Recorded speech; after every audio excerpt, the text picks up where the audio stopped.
시청자 여러분 안녕하세요. 보험 불만제로 진행을 맡은 똑순이 박세람입니다. 보험에 대한 고민과 궁금증 정말 많으시죠? 오늘 저희 방송과 함께 하시면서 보험에 대한 해결책 얻어가시면 좋겠습니다. 저희 본 방송은 SK브로드밴드 164번, LGU 플러스 169번, KT올레 285번을 통해서 시청이 가능하고요. 유튜브와 네이버 TV, 카카오 TV로 내외경제TV 혹은 보험 불만제로 검색하시면 실시간 방송에도 참여하실 수 있습니다. 아울러 본 방송은 정보 제공을 위한 방송이며 보험 서비스 및 상품 판매와 중개에는 관여하지 않습니다. 그럼 보험 불만제로 오늘도 힘차게 시작을 해보도록 할 텐데요. 오늘 세 분의 전문가 나오셨습니다. 인사 나눠볼게요. 안녕하세요. 안녕하세요. 안녕하세요. 네, 안녕하세요. 올바르고 건강한 보험을 알려드리러 온 김민구 전문가입니다. 안녕하세요. 오늘도 시청자 우리 여러분들과 제 사이에 벽을 쌓기 위해 나왔습니다. 어떤 벽? 완벽. 그렇죠. 우리 시청자 여러분들의 보험의 완벽을 쌓아드리러 나왔습니다. 보험계의 시공업자 명동희 전문가입니다.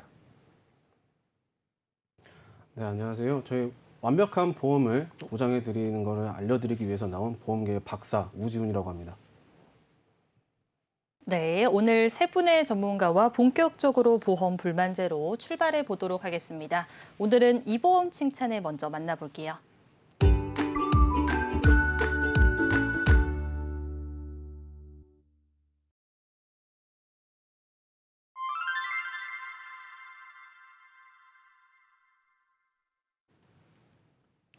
오늘의 보험 칭찬의 시간입니다. 칭찬받을 만한 보험에 대해서 이야기 나눠보도록 할 텐데요. 암보험 짚어보도록 하겠습니다. 우리 시청자분들이 암보험 하나 정도는 있을 것 같은데 과연 내가 준비한 암보험이 괜찮은 암보험인지 오늘 방송에 끝까지 집중해 주시면서 점검 받아보시면 좋겠습니다. 자, 명동일 전문가님, 네. 암보험 어떤 내용 준비해 오셨을까요?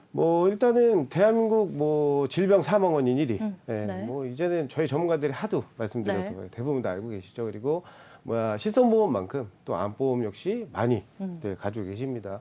자, 그러면은 오늘 이 암보험에 대해서 얘기를 할 건데, 그러면은 왜 암보험을 준비를 해야 되는지 이 부분부터 이제 그 체크를 좀 해볼 거거든요.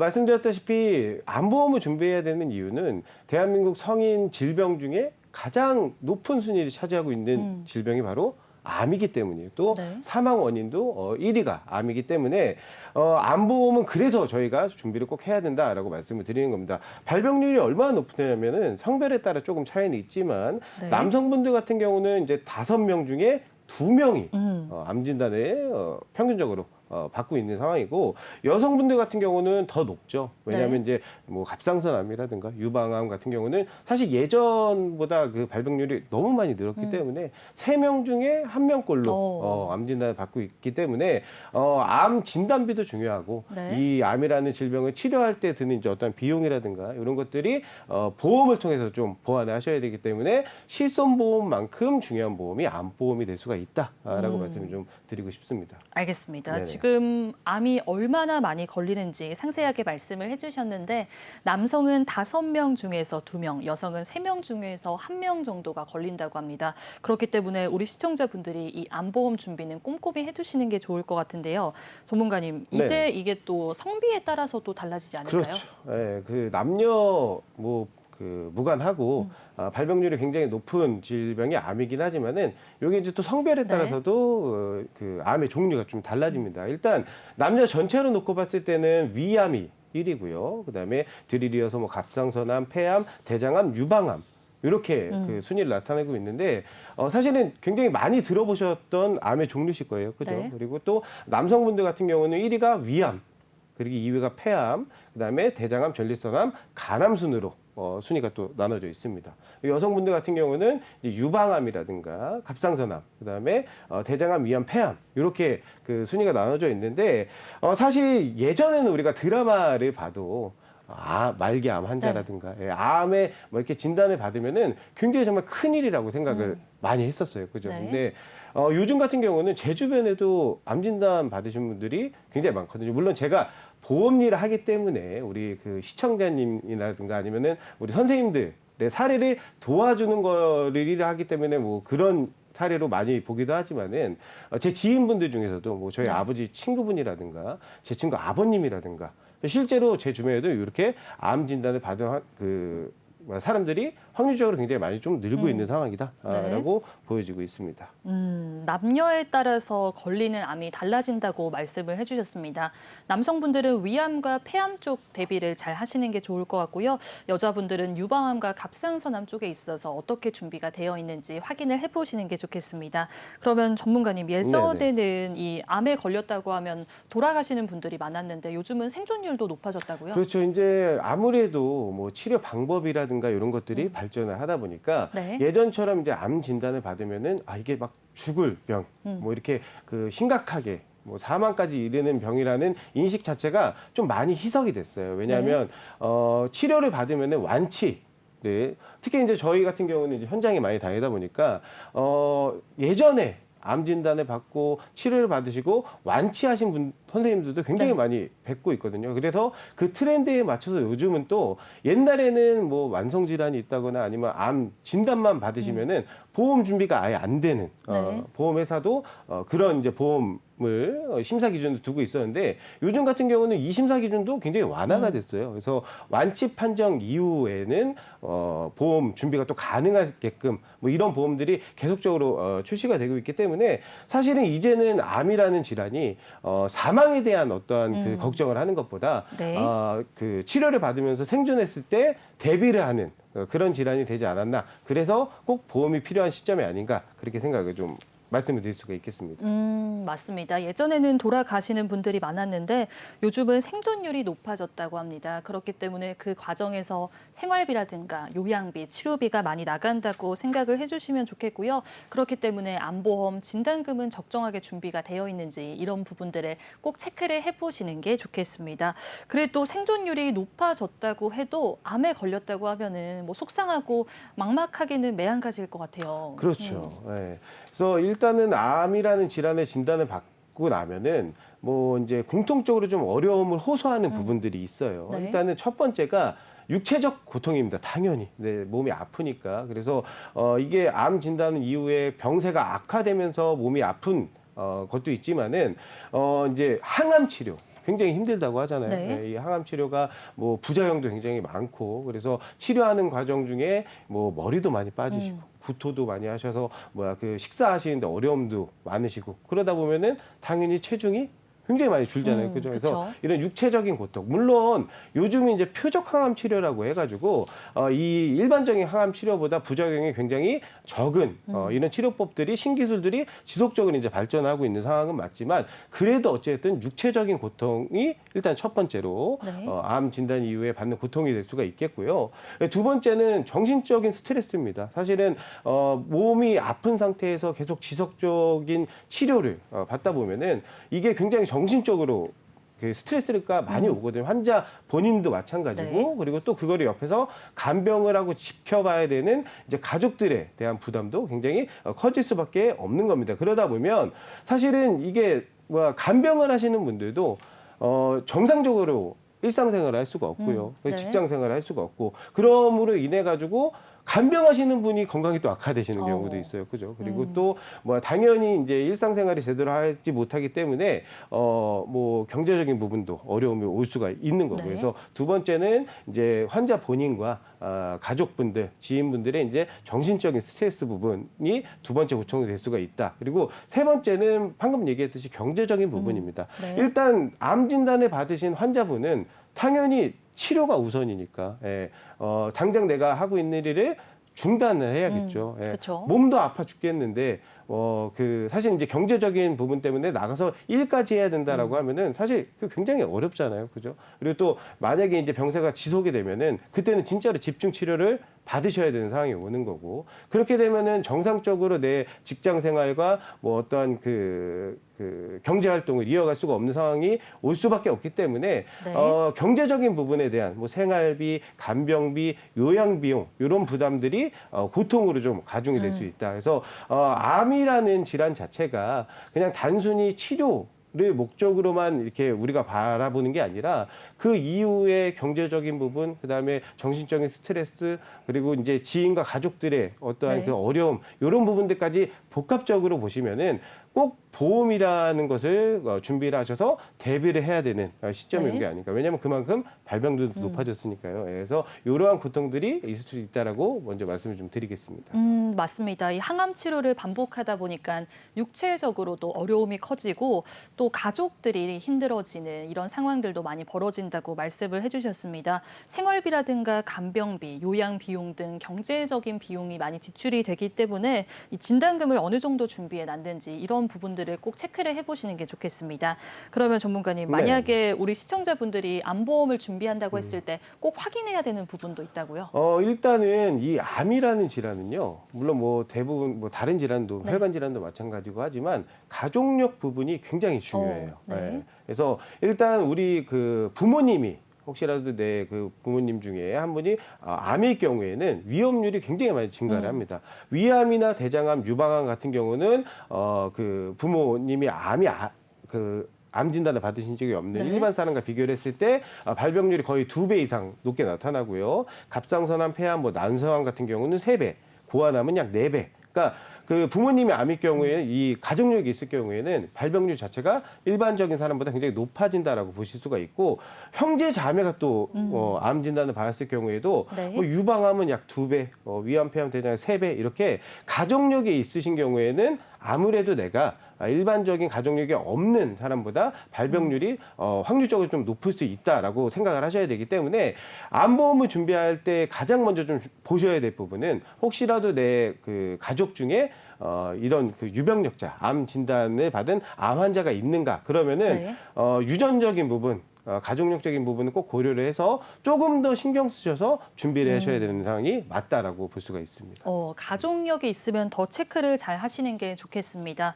이 부모가 암일 경우, 형제 자매가 암일 경우 약 2배에서 9배 정도 암에 더 걸릴 수 있기 때문에 가족력 있으신 분들은 더 대비를 잘 하시는 게 좋을 것 같은데요. 자, 전문가님, 그러면은 네. 이 회사마다 좀 주력 상품도 다를 것 같고 장점과 단점도 차이가 있지 않을까요? 그렇죠. 이제 뭐 그 똑같은 자동차라고 하더라도 그죠. 모델에 네. 따라 이제 성능이 틀리고 뭐 하듯이, 보험도 마찬가지로 암보험은 큰 틀에서는 굉장히 많은 보험들이 있어요. 그리고 네. 너무나도 많은 보험회사가 있죠. 그 많은 보험회사가 전부 다 이 암보험은 취급을 합니다. 그리고 계속적으로 이제 그 개발을 하고 있는데, 그렇기 때문에 회사별로 장단점이란 게 당연히 존재할 수밖에 없어요. 그러면 우리가 이제 소비하는 입장에서는 어떻게 합리적으로 소비를 해야 되는가를 봐야 되잖아요. 그러면 네. 일단 첫 번째로 보셔야 될 거는 진단금입니다. 그러니까 우리가 암보험 같은 경우는 뭐 일단 첫 번째 진단금을 보셔야 되는 이유가, 진단금이 중요한 이유는 하나예요. 그러니까 어떠한 의료행위가 필요 없습니다. 예를 들어서 암으로 내가 의사로부터 진단만 받으면 그러면은 바로 보험금을 지급을 해주는 게 진단금이거든요. 근데 이 진단비의 장점은 되게 우리가 암 진단비, 아마 우리 그 시청자님들도 대부분 암보험을 가지고 계실 텐데, 암 진단비 50만 원. 뭐 이렇게 네. 준비하시는 분이 없잖아요. 그쵸. 그죠? 네. 대개는 이제 목돈으로 뭐 1,000만 원, 2,000만 원 이렇게 준비를 하시기 때문에 일시에 목돈을 수령할 수 있다라는 장점이 있습니다. 그래서 그 목돈을 활용을 해서 내가 이제 그 일을 못 하게 됐을 경우에는 네. 뭐 생활비적인 부분에 사용할 수도 있고, 치료비로도 쓸 수도 있고, 간병비로도 이렇게 활용할 수가 있는 거거든요. 그래서 첫 번째는 진단비가 제일 중요하다라고 말씀을 드릴 수가 있고, 두 번째는 이제 수술. 이제 암의 대표적인 치료 방법이 이제 수술이기 때문에 암 수술비 특약이 준비가 되어 있는가. 두 번째로 체크하셔야 될 건 이 부분이고, 세 번째는 이제 항암 치료.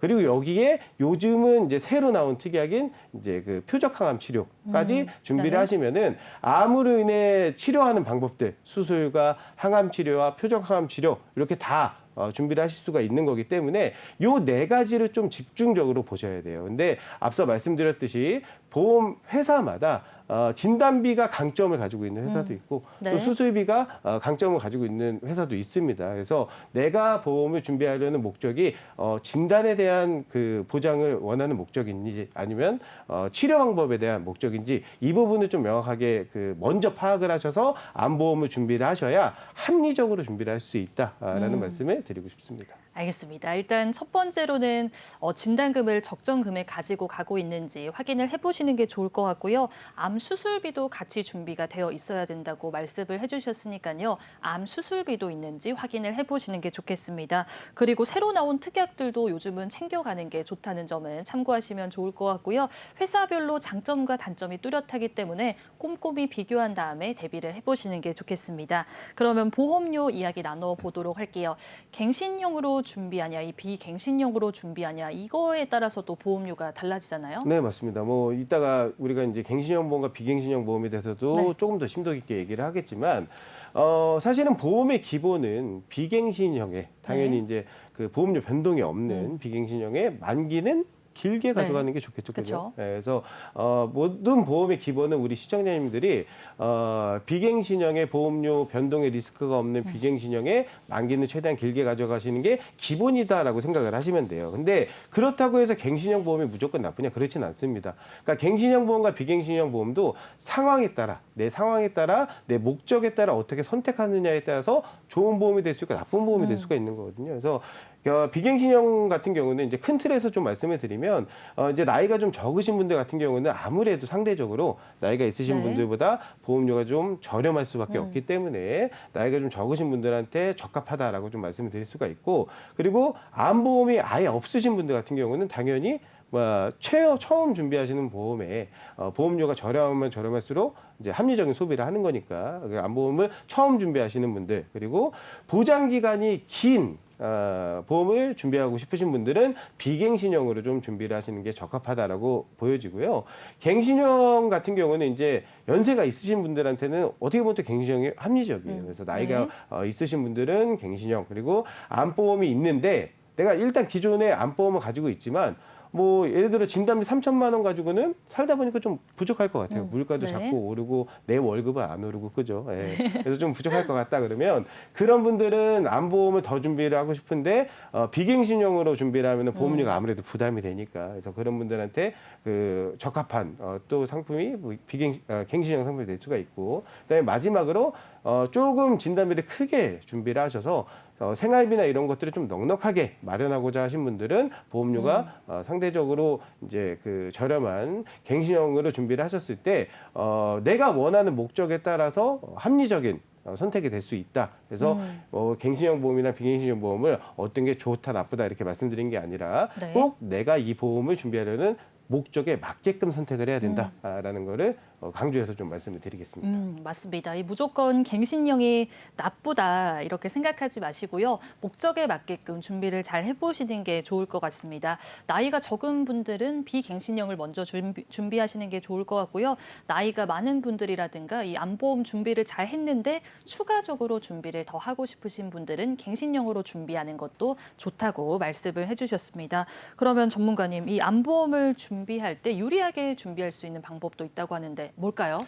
자, 이게 사실 이제 팁인데 네. 저희가 이제 현장을 다니다 보면 우리 그 시청자님들이 제일 많이 좋아하시는 게 있어요. 그러니까 예를 들면은 네.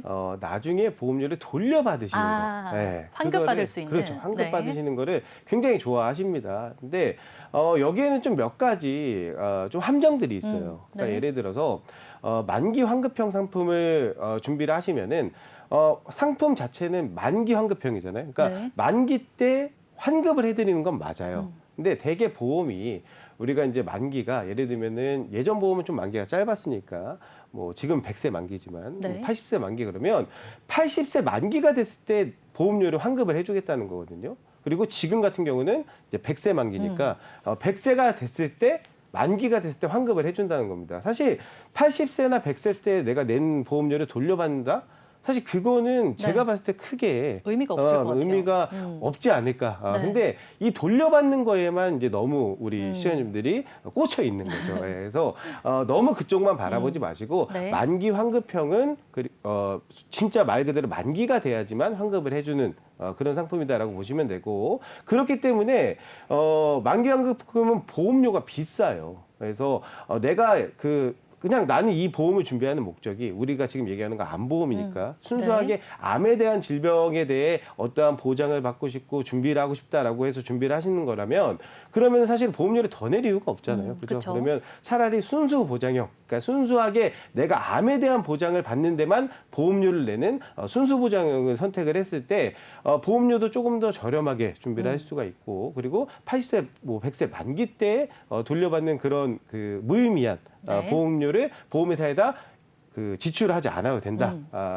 그렇기 때문에 보험을 준비하실 때는 그러니까 그 자꾸 이제 그 우리 그 뭐야 주변에서 혼동을 좀 주는 게 이제 일부러 이런 것들을 강조하는 거거든요. 환급을 네. 해준다. 그리고 또 해지했을 때 해지 환급금입니다. 뭐 해지를 했을 때 환급금이 뭐 낸 보험료 이상 된다. 네. 이런 것들로 이제 조금 본질을 흐려가지고 이제 그 보험을 준비를 하는 경우가 있는데 보험의 목적은 보장입니다. 그러니까 꼭 그것만 좀 유의 깊게 생각을 하셔서 순수 보장형 상품으로 내가 진짜 제대로 된 보장을 받고 저렴한 보험료를 준비를 했을 때 그때야말로 이제 제대로 된 보장성 보험에 빛을 발한다라고 말씀드릴 수 있기 때문에 요 두 가지는 좀 강조해서 말씀을 네. 드릴게요. 네. 맞습니다. 이 보험의 목적은 보장이기 때문에 이 만기 환급금에 너무 얽매이지 않았으면 좋겠습니다. 이 순수하게 암을 보장받는 순수 보장형으로 준비하시는 게 좋다고 말씀을 해주셨으니까요.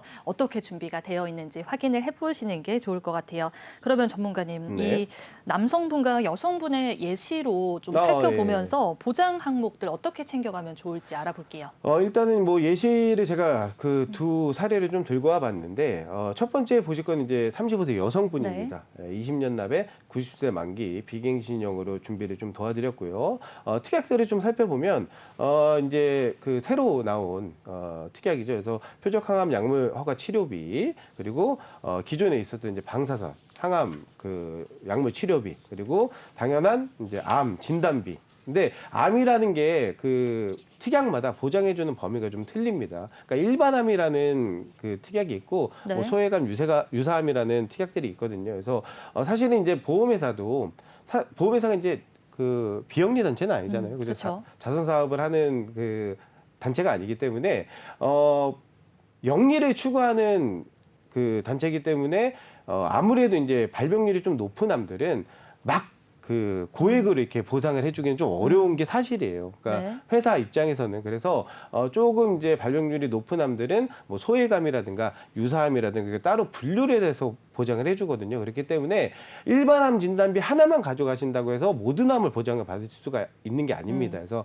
꼭 진단비를 준비하실 때는 일반암 진단비와 뭐 소외감 진단비 아니면 유사암 진단비 이렇게 표기가 된 특약도 같이 준비를 하셔야 앞서 말씀드렸던 발병률이 높은 암들까지 네. 보장을 받을 수 있다. 그래서 진단비 위주로 이렇게 구성을 좀 해드렸거든요. 그래서 이렇게 구성을 해드렸을 때 이제 그 여성분이고 나이가 좀 어리시기 때문에 보험료가 한 48,000원 정도 선에 진단비를 크게 네. 특히 이제 발병률이 높은 암들에 대한 그 진단비도 보장이 빠짐없이 받을 수 있게 준비를 도와드렸기 때문에 굉장히 좀 만족한 네. 그런 사례가 있어서 좀 들고 나와봤고요. 그리고 두 번째 사례는 이제 28세 남성분입니다. 아까도 말씀드렸지만은 남녀 그 성비에 따라서 이제 발병률이 높은 암들이 많기 때문에 특히 또 이분 같은 경우는 가족력이 네. 있으신 분이었어요. 그래서 그랬군요. 그 얘기를 이제 그 제가 설명을 드렸더니 더 많이 좀 걱정을 하시더라고요. 그래서 이분 같은 경우는 어떻게 준비를 도와드렸냐면 20년 납에 똑같이 만기는 90세로 잡아드렸고 당연히 비갱신력이 가족력이 있으신 상황이어서 똑같이 뭐 표적항암 약물 허가 치료비와 그다음에 암 진단비, 소외감 진단비 그리고 앞서 말씀드렸던 여성분과는 틀리게 고해감 진단비와 선택암 진단비 특약이 있죠. 그러니까 고해감과 선택암 진단비는 뭐냐면 그 치료비가 좀 고액으로 들어가는 암들이 있어요. 예를 네. 들면 이제 그 골수암이라든가 혈액암 이런 것들은 좀 고액의 치료비를 요구를 하거든요. 그렇다고 해서 이 그 고해감에 포함되는 암들이 일반암에 포함이 또 안 되는 건 아닙니다. 그러니까 이분은 예를 들어 만약에 뭐 그 골수암이라든가 혈액암 같은 고해감 진단을 받으시면은 일반암 진단비를 가지고 계시기 때문에 거기서 일단 보장은 나가실 건데 아까도 얘기했다시피 가족력이 있으셔서 암에 대한 걱정이 조금 더 크시기 때문에 추가로 더 보장을 받을 수 있게끔 네. 고해감 진단비 특약을 넣어드린 거고요. 선택암 진단비는 보험회사에서 이제 암 그 종류를 나열을 해가지고 고객이 더 그러니까 우리 시청자님들이 더 보장을 받고 싶은 그러니까 예를 들어 우리 아버지가 위암이었었으면 저도 위암에 걸릴 확률이 아무래도 더 높을 수밖에 없잖아요. 그쵸. 그러면 그거를 골라서 이제 그 보장을 받을 수 있게끔 요즘은 또 이런 특약들이 있습니다. 그래서 네. 가족력이 있으신 상태에 위암과 폐암 그리고 대장암 이 부분은 더 준비를 하고 싶다고 하셔서 선택합 진단비를 해가지고 그 불안해하시는 부분은 더욱 보장을 받을 수 있게끔 이렇게 설계를 도와드렸더니 또 굉장히 좀 만족을 하신 사례라 두 가지 사례를 좀 준비를 해서 설명을 좀 드려봤습니다. 알겠습니다. 네. 이렇게 남성분과 여성분 예시까지 말씀을 해주셨으니까요. 이 일반암 진단비, 소외감 진단비, 그리고 유사암 진단비와 고해감 진단비까지 꼼꼼하게 챙겨가시면 좋겠습니다. 오늘 암보험에 대해서 하나부터 10까지 짚어봤습니다. 생방송으로 보험 불만제로 함께하고 있고요. 저희 본 방송은 SK브로드밴드 164번, LGU 플러스 169번, KT올레 285번을 통해서 시청이 가능합니다. 유튜브와 네이버 TV, 카카오 TV로 내외경제 TV 혹은 보험 불만제로 검색하시면 실시간 방송에도 참여할 수 있고요. 아울러 본 방송은 정보 제공을 위한 방송이며 보험 서비스 및 상품 판매와 중개에는 관여하지 않습니다. 그러면 그 다음으로 칭찬받을 만한 보험 화면으로 만나볼게요.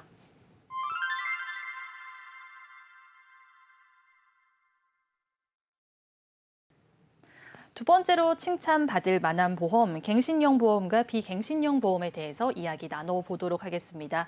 우리 시청자분들이 아직도 이 갱신형 보험과 비갱신형 보험 차이점을 잘 모르시는데 어떤 차이점이 있는지, 어떤 장점과 단점이 있는지 오늘 짚어보도록 하겠습니다. 자, 우지훈 전문가님, 어떤 내용 준비해 오셨을까요? 네, 일단 보험에는 크게 갱신형과 비갱신형이 있는데 갱신형과 비갱신형의 차이점을 먼저 네. 설명을 드리고 가는 게 좋을 것 같습니다. 네, 알겠습니다. 그럼 차이점이 뭔지부터 짚어볼까요? 네, 같이 화면을 보면서 제가 좀 설명을 한번 드려볼게요. 저희 뭐 왼쪽에 보시는 게 갱신형 보험이시고 오른쪽에 보시는 게 비갱신형 보험이신데요. 이제 왼쪽에 갱신형 같은 경우에는 계속해서 오르는 보험료를 납입하셔야 되지만 이제 비갱신형 같은 경우엔 이제 보험료에 변동 없이 계속 내시는 보험료를 쭉 내시면서 보장을 받으실 수 있는 보험입니다. 그러니까 갱신형 같은 경우에는 계속해서 보험료가 오르고 비갱신형은 보험료에 있어서 변동이 없다고 말씀을 해주셨습니다. 그러면 계속해서 내야 하니까 갱신형 보험이 안 좋은 보험일까요, 전문가님? 아닙니다. 무조건 갱신형이 나쁜 게 아니라 이제 갱신형과 비갱신형의 경우에는 서로 장단점이 있는데 이제 갱신형 같은 경우에는 이제 네. 보험료가 비갱신형 보험에 비해서 굉장히 좀 저렴하다라는 장점이 있어요. 이제 하지만 갱신형은 계속해서 이제 보험료가 올라가는 그 보험 금액을 계속해서 네. 유지를 하셔야 되기 때문에 그거를 계속 오르는 거를 좀 유지하셔야 되는 그 단점이 있고요. 네. 이제 반면에 비갱신형 같은 경우에는 이제 뭐 보험 기간이라고 하죠. 저희가 네. 이제 보험 기간 동안 저희가 뭐 정해져 있는 보험료를 그 기간 동안만 납입을 하시면 나머지 정해져 있는 보험 기간 나머지 기간은 계속해서 보장을 받으실 수 있기 때문에 그거에 맞게 이제 계획적인 재무 설계가 가능하다라는 장점이 있습니다. 반면에 네. 이제 비갱신형 보험 같은 경우는 갱신형 보험보다 상대적으로 좀 비싸다라는 단점이 있고요. 그렇군요. 그래서 여기서 중요한 건 둘 중에 이제 어떤 게 좋다, 어떤 게 나쁘다는 떠나서 네. 두 개의 장단점이 서로 명확하기 때문에 네. 어떤 게 나에게 더 중요하고 어떤 게 더 나에게 장점이 많은 보험인지 이거를 좀 찾으셔야 합니다. 중요한 말씀을 해주셨습니다. 이 갱신형 보험과 비갱신형 보험의 장점과 단점이 명확하게 나눠지기 때문에 본인한테 맞는 보험으로 준비를 하는 게 좋다고 말씀을 해주셨는데 이 자신한테 잘 맞는 보험을 잘 찾기 위해서는 좀 도와주셔야 될 것 같은데 꿀팁이 있을까요, 전문가님? 네, 그렇죠. 일단 나에게 맞는 이제 나에게 장점이 가장 많은 보험을 찾으실 때는 딱 두 가지만 기억하시면 되는데요. 첫 번째는 성향, 네. 즉 내 성격이고요. 두 번째는 이제 현재 내 상황 이렇게 해가지고 좀 두 가지가 있습니다. 예를 들어 보면 네. A라는 사람과 B라는 사람이 있어요. 네. A라는 사람은 교통비나 이제 핸드폰 요금 같은 것들 고정적으로 지출되는 돈들을 한 통장에다가 몰아두고요. 남은 돈은 체크카드를 이용해서 사용을 하시면서 이제 보험은 한 번도 해지를 해본 경험이 없으신 분이세요. 네. 이제 반면에 B라는 사람은요, 한 통장에서 고정 지출도 빠져나가고 생활비도 같이 빠져나갑니다. 네. 거기다가 이제 신용카드를 좀 많이 사용하는 거를 즐기시는 분이세요. 이제 거기다가 이제 결정적으로 이분은 보험을 해지를 해본 경험이 많으신 분이신데요. 사회자님께서 보셨을 때 A랑 B 네. 이 두 사람 중에서 보험을 오랫동안 유지할 수 있는 분은 어떤 분이라고 생각이 되실까요? 보험 해지 경험도 없고 고정비 통장을 사용하시는 A가 더 유지를 잘하지 않을까요? 네, 맞습니다. 일단 A라는 사람은 보험을 해지를 해본 경험이 없는 분이시고, 이런 분 같은 경우엔 상황을 보면은 성향 자체가 이제 안정적인 걸 원하시는 분이시겠죠. 반면에 B라는 사람은 상황 자체가 안정적이지 못하시고 보험을 해지해 본 경험이 많으신 분이시기 때문에 보험을 준비를 하셔도 이제 오랫동안 이제 유지를 하지 못하실 수 있는 네. 경우가 좀 많이 크세요. 음. 그렇기 때문에 뭐 유지를 좀 더 오래 하시는 분은 이제 A라는 분이 더 유지를 하시기가 좀 더 유리하다라고 볼 수가 있고요. 네. 그럼 사회자님께서 두 사람의 성향을 보셨을 때 네. 갱신형을 선택했을 때 유리한 사람이 어떤 분이실까요? 보험 해지 경험도 있고 고정비 통장이 없으신 B가 더 유리하겠네요. 네, 맞습니다. 보험은 한번 가입하면 보통 20년 정도 보험료를 납입을 하셔야 되는데, 이제 B라는 사람은 오랫동안 유지하기가 조금 힘들다라고 말씀을 드렸었잖아요. 그래서 이런 분들은 보험료는 저렴하고 상대적으로 보장을 크게 가져가실 수 있는 갱신형을 선택하시는 게 훨씬 더 유리하시고요. 반면에 나는 되게 안정적인 걸 원하고 보험 해지를 해본 경험이 적다 하시는 분들은 비갱신형을 선택하시는 게 훨씬 유리하다라고 말씀을 드리고 싶습니다. 이렇게 예를 들어 보았는데요. 네. 시청자분들도 한 번쯤 내가 어떤 성향인지 생각해보는 시간이었으면 좋겠습니다. 맞습니다. 이 본인의 성향이 어떤지 고려를 하신 다음에 준비를 해보시면 좋을 것 같은데요. 이 보험 해지 경험이 없고 고정비 통장을 사용하시는 분들은 비갱신형을 선택하시면 좋을 것 같고요. 보험 해지 경험이 있고 이 고정비 통장이 없으신 분들은 갱신형을 선택하는 게 유리하다고 짚어주셨습니다. 그러면 전문가님, 이 나이별로도 다르게 준비를 해야 되지 않을까요? 네, 맞습니다. 그 나이별로도 전문가님이군요. 네. 저기 보시길래 깜짝 놀랐어요. 그 네. 나이별로도 준비를 해야 되는 게 맞는 게, 네. 자, 우리 같은 경우는 젊잖아요, 그죠? 네. 우리라고 젊으시죠? 예, 네. 예, 훨씬 어리시니까. 예. 저희 네. 같은 경우는 앞으로 사실 일할 날이 더 많이 네. 남았어요, 그쵸. 그죠? 예. 소처럼 일해야 됩니다, 그죠? 네. 그래서 한 20년, 30년 앞으로 일할 날이 더 많이 남았기 때문에 네. 경제 활동을 한다는 거잖아요. 그러니까는 그 비갱신형으로 그 보험료의 변동에 대한 리스크가 없고, 우리는 또 나이가 그 어리니까 네. 저렴한 보험료로 비갱신형으로 구성을 했을 때, 사실 우리가 사회생활을 하는, 경제활동을 하는 시간 안에 납입 기간이 끝나버리거든요. 그러면은 그 이후부터는 사실 이제 만기 때까지 보장만 받으면 됩니다. 그래서 연령층이 좀 젊으신 분들 같은 경우는 비갱신형으로 준비를 하시는 게 아무래도 좀 유리할 수밖에 없다라고 네. 그 말씀을 드리고요. 이제 우리 어머님 세대, 네. 그러니까 뭐 한 50대, 60대 되시는 분들 같은 경우는 무조건적인 비갱신형 보험이 또 좋은 게 아닙니다. 이런 네. 경우에는 비갱신형 보험을 이제 보장성보험의 근간으로 두시고, 그다음에 상황에 따라서 갱신형 네. 보험을 적절히 섞어서 준비를 하시면은, 그러면 아무래도 조금 더 합리적인 소비를 네. 할 수가 있는 거고. 저희 아버지 같은 경우에요. 그러니까 네. 저희 아버지처럼 이제 노년층 분들 같은 경우는 사실 그 비갱신형 보험으로만 준비를 하시기에는 보험료가 진짜 말도 안 되게 너무 많이 비싸집니다. 그쵸. 예. 왜냐하면 이 보험이라는 것 자체가 나이에 굉장히 보험료가 민감하게 반응을 하기 때문에 노년층의 그 경우에는 아무래도 이제 비갱신형을 고집을 하시면 너무나도 과도한 보험료로 부담이 될 수가 있기 때문에 갱신형 보험으로 준비를 하시는 게 합리적이다. 그래서 나이 연령등의 그 층에 따라서 네. 이 비갱신형 보험과 갱신형 보험을 적절히 활용을 하셨을 때, 그때 정말 제대로 된 보장과 합리적인 보험료로 보험을 준비를 할 수 있다라고 말씀을 드릴 수가 있겠습니다. 알겠습니다. 제가 전문가님한테 집중하다 보니까 순간 전문가님을 그러니까요. 제가 너무 까먹은 것 같아요. 기억할게요. 서운했습니다. 알겠습니다.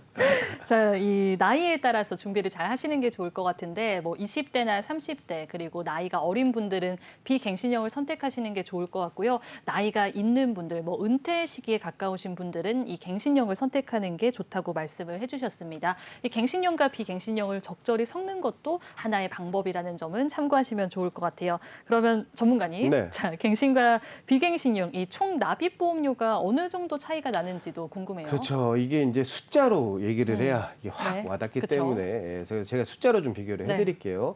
자, 일단 갱신형 보험을 보시면은 초기 보험료를 보시면 같은 보험임에도 불구하고 비갱신형 보험이 초기에 23,000원이었을 때 갱신형 보험은 1,710원이에요. 그러니까 저렴해요. 여기에 많은 분들이 이제 그 혹하시는 아, 겁니다. 함정에 빠지는군요. 그러니까 뭐 예를 들면은 이제 그 홈쇼핑 광고 같은 네. 경우가 이제 너무 요 부분만 부각해서 이제 광고를 하다 보니까 요 부분만 이제 생각을 하시고 준비를 하시게 되는 거죠. 혹하게 될 것 그렇죠. 같아요. 혹하게 되는 거죠. 근데 이게 이제 그 시간이 지나면서 보면은 계속적으로 보험료가 변동을 해요. 네. 갱신형 보험은. 그래서 그 쭉쭉쭉쭉 이제 보험료가 올라가기 시작을 합니다. 대신에 비갱신형 보험은 정해진 납입 기간 안에 보험료 변동이 아예 없어요. 그리고 제일 중요한 부분, 갱신형 보험은 많은 분들이 또 오해하시는 게 예를 들어 10년 갱신형이다라고 네. 하면은 10년만 보험료를 내시면 끝난다고 생각하시는 분들이 있어요. 네. 근데 말 그대로 10년마다 보험료가 올라가면서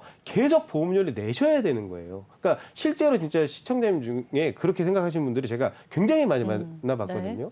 특히 이제 많이 오해하시는 게 실손보험. 그러니까 옛날 실손보험은 종합보험 안에 특약 형식으로 들어가 있는 경우가 있어요. 그러면 종합보험은 예를 들어 20년 납에 80세 만기입니다. 그 밑에 실손이 특약으로 달려 있는 거죠. 근데 이거를 종합보험 내용만 보시고 실손도 똑같이 20년만 내면은 80세까지 보장을 받는다라고 오해를 하시는 분들이 있는데 절대 아니에요. 그거는 종합보험 내용에 대한 특약들이 20년 납 80세 만긴 거지 실손 특약은 갱신형밖에 없기 때문에 20년 납입이 끝난 이후도 이 실손 특약에 대한 보험료는 계속 내셔야 되는 겁니다. 그래서 갱신형 보험은 내가 보험을 해지하기 전까지는 보험료를 계속 내셔야 되는 거예요. 다만 반대로 비갱신형 보험은 이제 납입 기간이란 게 정해져 있어서 납입 기간이 끝나면 그때는 보험료를 내지 않으시고 만기 때까지 보장을 받으시는 겁니다. 그래서 총 금액을 비교를 해보면 비갱신형 보험 같은 경우는 이제 그 20년 납입 후 납입이 종료된 시점에서 내가 납입한 총 보험료가 552만 원이에요. 네. 근데 갱신형 보험은 똑같이 80세까지 유지를 했을 때 얼마죠? 이게 1,483만 7,040원. 3배 정도 차이가 나요. 거의 3배 정도 차이가 나는 거죠. 그러면 같은 보장임에도 불구하고 결국에는 내가 비갱신형으로 준비하신 사람보다 3배의 보험료를 더 내고 똑같은 보장을 받는 겁니다. 네. 그래서 너무 이 초기에 정말 저렴한 보험료에만 혹하지 마시고 네. 이제 전체 납입하는 보험료를 생각을 하시면 아무래도 비갱신형 보험이 초기에는 좀 비싸지만 실질적인 납입 금액은 이렇게 3분의 2 수준으로 훨씬 저렴하다. 그래서 이 부분까지 우리 시청자님들이 좀 고려를 해주셔서 보험을 준비를 하셔야 된다라고 네. 말씀을 좀 드리겠습니다. 알겠습니다. 이 총 납입 보험료가 어느 정도인지 이 부분을 확인을 하시는 게 좋겠습니다. 이 갱신형으로 준비를 하게 됐을 경우에 초기에는 저렴해서 괜찮다 이렇게 생각할 수 있지만 결국에 총 납입 보험료로 계산을 했을 때는 비갱신형보다 무려 3배 정도 더 많은 금액이 지출될 수 있기 때문에 주의를 해보시면 좋을 것 같고요. 그러면 아까 그 나이가 있는 분들은 이 네네네. 갱신형을 선택하는 게 좋다고 말씀을 맞습니다. 해주셨는데 단기 갱신형으로 준비하게 되면은 좀 부담스럽지 않을까요, 그렇죠. 전문가님? 이게 이제 갱신형 보험도 종류가 있어요. 네. 그래서 지금 우리 그 MC님이 말씀하셨던 단기 갱신형이란 보험이 있고 장기 갱신형이란 보험이 있습니다. 일단 단기 갱신형은 뭐냐면 이제 그 갱신 주기가 굉장히 짧은 거예요. 자, 예를 들어 암 진단비, 뭐 뇌출혈 진단비, 급성신경색 진단비 3천만 원, 그리고 질병 입원비, 상해 입원비 이렇게 다 준비를 하셔서 3년마다 갱신되는 그 단기 갱신형을 선택을 하시면 당연히 보험료는 저렴하겠죠. 그죠? 네. 대신에 3년마다 보험료가 계속 올라가게 되는 겁니다. 그러면 계속적으로 내가 보험을 유지할 때는 보험료가 지속적으로 상승을 한다는 거거든요. 근데 네. 장기 갱신형은 뭐냐면 이 갱신 주기가 장기로 바뀌는 거예요. 지금 이제 똑같지만은 보시면 갱신주기가 얘는 20년 만기에 전기납 20년 갱신형이라고 적혀 있죠. 그러니까 네. 얘는 보험료 변동이 20년마다 한 번씩 있는 겁니다. 예. 그래서 갱신형 보험을 준비를 하실 때는 이 단기 갱신형과 장기 갱신형 요 두 가지를 꼭 기억을 하셔서 이왕 준비를 하실 거면은 뭐 3년, 5년 이렇게 짧은 주기로 계속 보험료가 변동이 되는 갱신형보다는 네. 장기로 20년, 30년 이렇게 장기로 갱신이 되는 보험을 준비를 하시는 게 갱신형 보험을 준비하실 때는 또 합리적인 선택의 기준점이 될 수 있다라고 말씀을 드리겠습니다. 알겠습니다. 자, 단기 갱신형으로 준비를 하게 되면 이 보험료가 좀 짧은 시간에 빠르게 올라갈 수 있기 때문에 주의를 해주시는 게 좋을 것 같고요. 나이가 있는 분들은 장기 갱신형으로 가져가게 되면 이 보험료에 있어서는 크게 부담을 느끼시지 않을 것 같습니다. 그러면 전문가님, 네. 그 납입 면제 기능에 있어서도 장기 갱신형이 더 유리하다고 할 수 있을까요? 맞습니다. 왜냐하면 뭐 간략하게 설명을 드리면 납입 면제라는 기능은 정말 보험회사에서 우리 시청자님들을 위해서 하나의 진짜 선물 같은 기능이에요. 네. 그러니까 중대질환의 암이나 뭐 뇌졸중, 뇌출혈, 급성심경색 이런 걸 진단을 받으면 더 이상 보험료를 납입하지 않아도 돼라는 기능이 납입 면제 기능이거든요. 근데 그 갱신형 같은 경우는 갱신 주기가 되면은 그 남면 만약에 예를 들어 내가 암 진단비를 받아서 납입 면제 혜택을 받았다라고 하더라도 갱신 주기가 되면 그게 다시 리셋이 됩니다. 그럼 예를 들어 3년 갱신형으로 준비하신 상태에서 암 진단을 받아서 내가 납입 면제를 혜택을 받았는데 네. 이게 갱신 주기가 되면은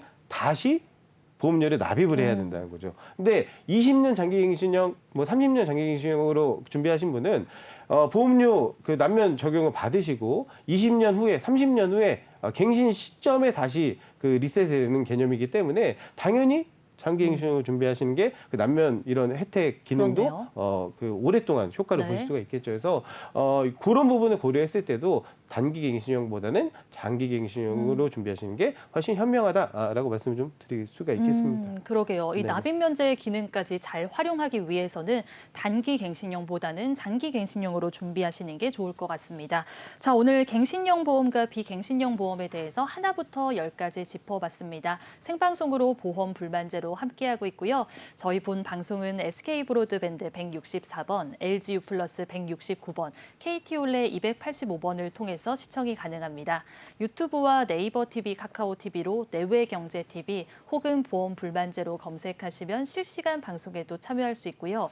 아울러 본 방송은 정보 제공을 위한 방송이며 보험 서비스 및 상품 판매와 중개에는 관여하지 않습니다. 그러면 마지막으로 칭찬받을 만한 보험 화면으로 만나볼게요.